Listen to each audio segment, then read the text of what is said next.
Gusto mo bang malaman kung ano ang diferensya between dun sa current you, kung ano ka ngayon, and yung ikaw na successful, abundant, the you who is living a fulfilled life? You should listen to this. Okay, so guys, ano ba ang diferensya talaga? Because imagine, naalala mo yung aking shinare before, na imagine mo na may nagbukas na portal sa harap mo. Parang sci-fi movie, no? Nagbukas na parang isang gate. And then lumabas doon yung pinaka-actualized version mo. Ibig sabihin, the best version of yourself. This person is fit. This person is in peak health, okay? He's also peak in financial. Mataas ang, mayaman siya. He's healthy.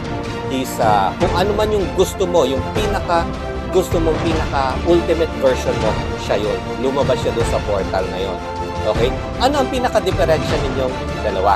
Yan ang tanong ngayon. Now, it is actually the set of mind or mindset.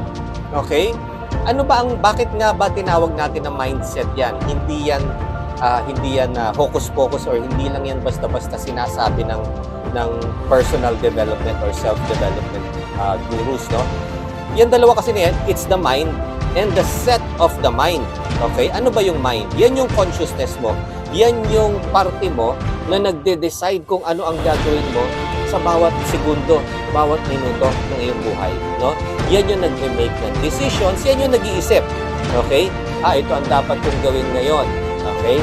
Ito yung iisipin ko ngayon. Minsan, ang mindset natin, hindi tayo aware. Okay?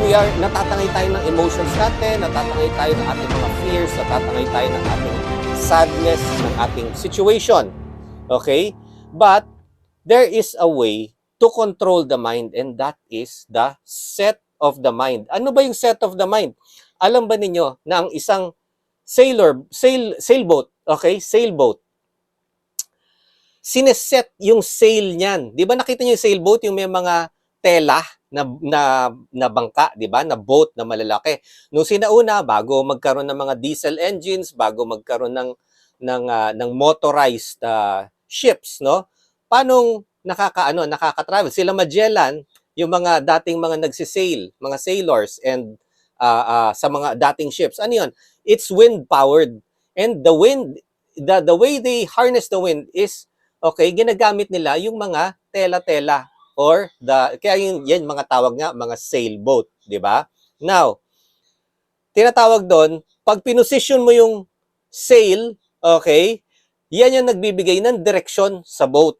Yung sail at saka yung rudder, yung pinaka sa likod. Basta yun yung nagbibigay ng direction sa tubig. Yung isa sa hangin, yan ang nagbibigay ng power, okay? And yung isa naman nag-guide. So, depende yan sa set ng sail at depende yan sa set ng rudder kung saan magpupunta ang barko na sinauna. Okay.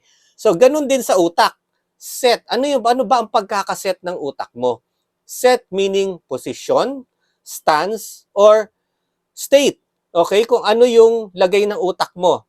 Okay? Aware ka ba about your mindset? Kung ang iyong mindset sabog at hindi mo alam kung anong ginagawa mo sa utak mo, basta lang lumalampas ang minuminuto, oras-oras, araw-araw sa'yo, okay? Then that's the reason, that's the difference between the successful you and the not successful you. Okay? So, ibig sabihin, what do we need to do? Then, what you need to do is be aware of your mindset. Pag nag-iisip ka ng mga nega, nag-iisip ka ng mga problema, hindi ko sinasabing wag nating isipin yun, but the thing is, dapat ilagay natin sa lugar. Okay?